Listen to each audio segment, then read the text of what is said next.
Good evening. The book I'll be talking about today is called Before the Coffee Gets Cold by Toshikazu Kawaguchi.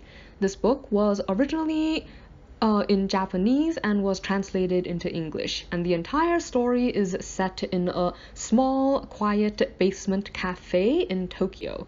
So there's an urban legend about this cafe that it has the ability to let a person travel through time.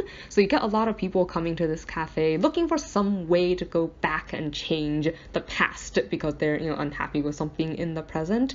However, the ability to move through time comes with a great many stipulations. So here are some of the rules. First off, you can only move through time if you sit in a particular chair in the cafe.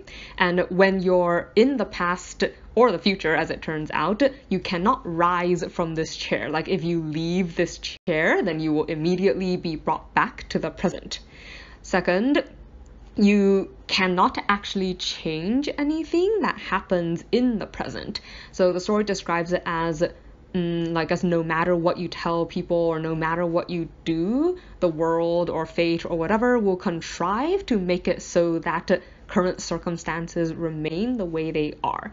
For example, if someone was killed in the present day, so they died for whatever reason, let's say they were killed by an accident, you can tell them about the accident, you can warn them not to go to blah blah blah, or you can tell them to watch out for etc. But even if they avoid the specific fate that they had later, something will happen that will cause them to lose their lives anyway. So basically you can't actually make any major changes to how things are now, no matter what you do. Next, because you're stuck in this chair, you can't actually interact with anyone who's not in the cafe. Because since you can't leave, you'd only really be able to speak with people who come into the cafe or have visited the cafe at some point in their lives. Then you have one of the most important rules, so you only have a brief amount of time to time travel. You can only stay wherever you go for the amount of time it takes for a cup of coffee to get cold. And you have to drink that cup of coffee, because if you don't finish drinking the coffee before it gets cold, you can actually get stuck sitting in that chair forever and ever. Basically you become a ghost that inhabits that chair. And there's a ghost there right now.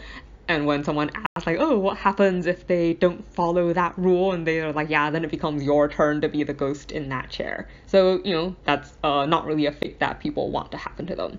After hearing a lot of these rules, most people end up giving up and not bothering, because there doesn't really seem to be much point if you can't make major changes by traveling through time. But you still get a few people who have certain reasons, I guess, where going back feels like it can make a major difference. So this story is structured like a set of 4 loosely connected short stories, where you get glimpses into a lot of these characters' lives. First, you have a young woman whose boyfriend left her in order to pursue his dream job in America, and their breakup speech happened to take place in this cafe. Then you have a nurse who's currently caring for her husband who suffers from early onset Alzheimer's. So he's basically slowly forgetting everything that or just losing all his memories. And this particular story happens the day he finally forgets her and no longer recognizes that she's even his wife. Third, you have 2 sisters. So one who runs their family inn, the younger sister, and the older sister who owns a fairly successful small hostess bar not far from the cafe where this story happens. And basically the younger sister has been trying really hard to get the older one to come home and work with her at the inn, but the older sister has been avoiding her. But I guess there are certain tragedies that cause it so that the older sister really regrets a lot of her actions and wants to talk to her sister again. Then lastly you have a mother, or a soon-to-be mother, whose suffering from really bad health, so she knows that if she has this child, then she will not survive.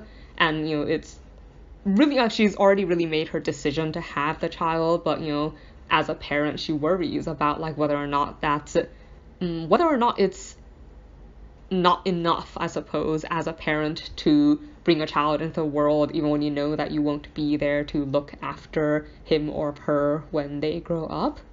So these four people's stories, like you get to hear about their lives, and then also how this particular trip through time alters or helps them move past, I guess, some of the things that have been troubling them in their lives. So this was a really well done story. I think the concept was really interesting. Especially, I think, just seeing how time travel is not usually something I'm particularly big on because of all the paradoxes it can cause, but because of the way the rules are set up, I guess, time travel in this book is a little bit different from, I think, what we typically think of, and I think it was just kind of an interesting setup to learn about. But the downside was that it was kind of sad. I guess it kind of makes sense because a lot of times if you're desperate enough to want to go back in time or forward or whatever to talk to a specific person, it's because something happened that's so serious or so big or so impactful that it gives you that kind of motivation. I suppose events like that are seldom good. So yeah, like even though it was really well done, I think the book itself kind of left me feeling a little bit down.